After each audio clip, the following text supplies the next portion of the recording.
आप सबको राम राम। पिछली वीडियो में मैंने आपको धैर्य के बारे में बताया था कि धैर्य का क्या महत्व होता है। अब मैं आपको बताता हूँ कि हमारे घर में आए हुए मेहमान का महत्व क्या होता है। अतिथि सत्कार और शरणागत रक्ष मनुष्य के पास धर्म है। अतिथि सत्कार और शरणागत। शरणागत का मतलब ये होता है कि उसके हम शरण में पहुँच जाए, उसे कहते हैं शरणागत। मनुष्य ही क्यों, पशु पक्षियों के जीवन में भी यह बात देखी गई है और उन्होंने इसके द्वारा वही गति प्राप्त की जो मनुष्यों को दुर्लभ है। इस विषय में परशुराम ने मुचकुंद से बड़ी सुंदर कथा कही, उसे आप ध्यान पूर्वक सुनेंगे। पुराने जमाने में एक बड़ा ही निष्ठुर बहेलिया था। उसकी क्रूरता से ऊबकर भाई बंधुओं ने भी उसे छोड़ दिया। मतलब इतना दुष्ट था कि उसके भाई बंधुओं ने भी उस बहेलियों का साथ छोड़ दिया। पशु पक्षियों को मारना ही उसका काम था। एक दिन वह वन में घूम रहा था कि बड़े जोर से आंधी आई, बड़े बड़े पेड़ गिरने लगे, आकाश बादलों से घिर गया और बिजली चमकने लगी, पानी से पृथ्वी भर गई। पशु पक्षियों के लिए भी कहीं ठहरने का स्थान नहीं बचा।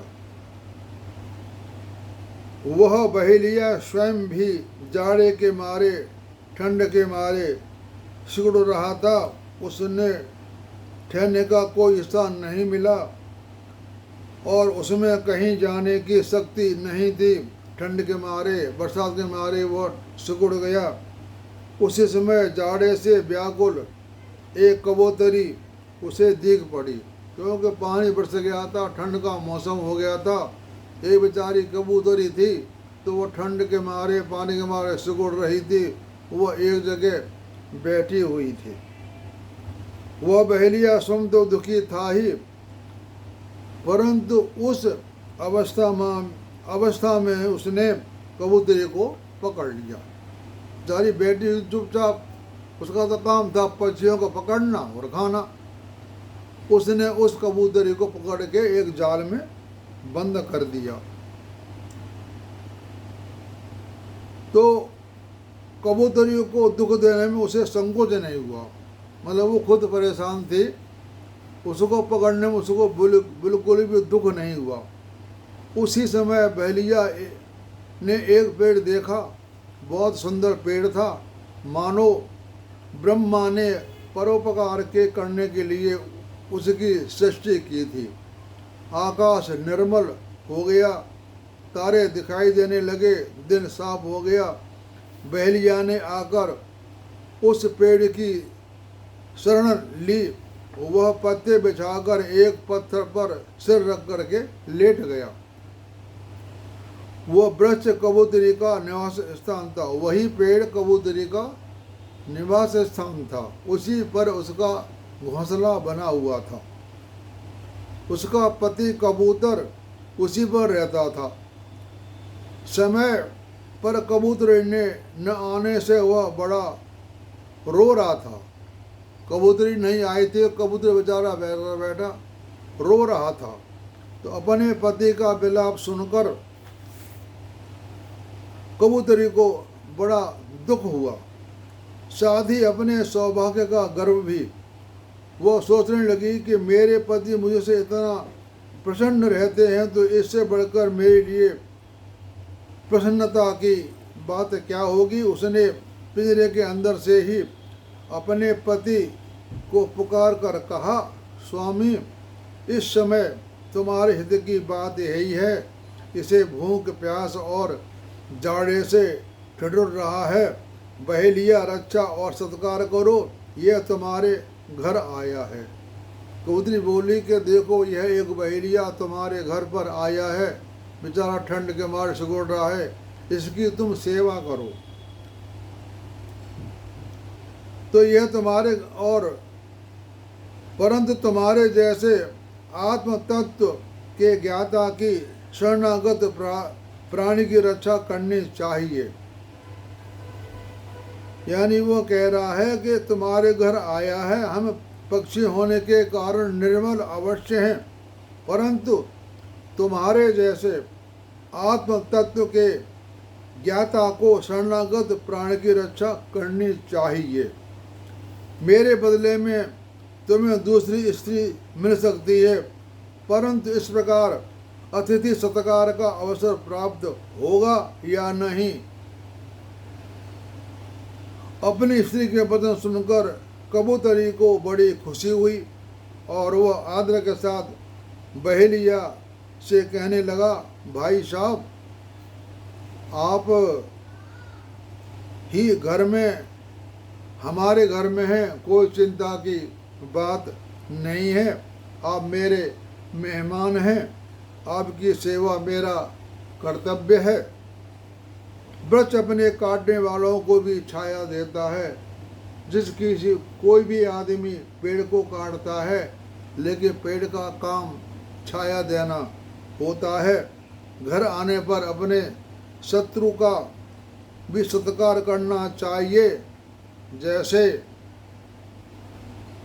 हमारे महाभारत में आया है कि उन्होंने भी सर्प को आने के लिए उन्होंने बड़ी सेवा की थी।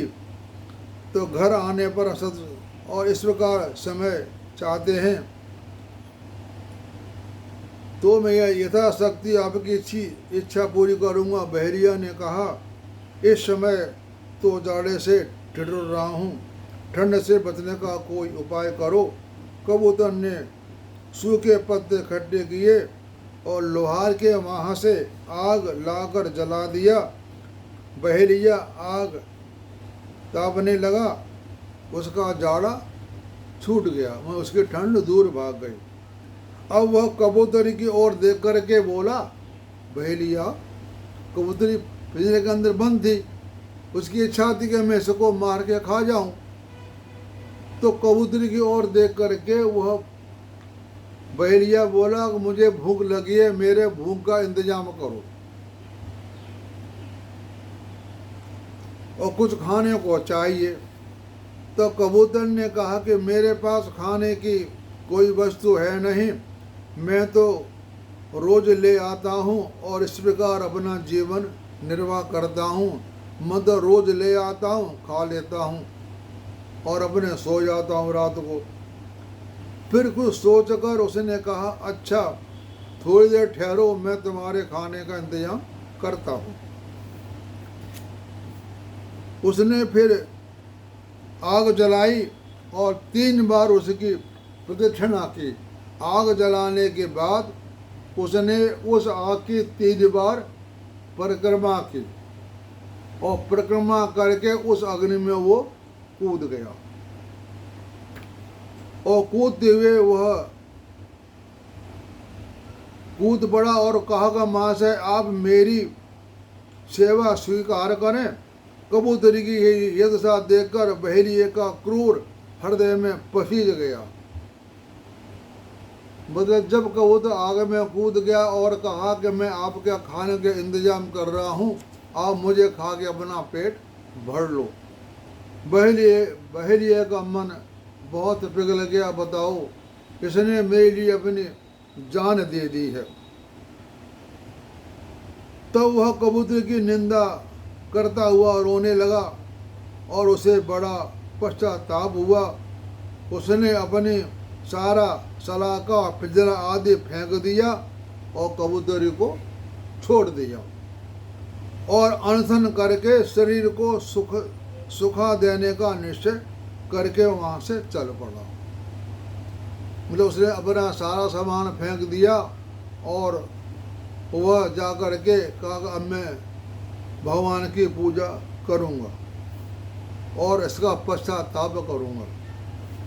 तो कबूतरनी पिंजरे से बाहर निकलकर अपने पति के वियोग में विलाप करने लगी और अपने पति के साथ उसका सच्चा संबंध था।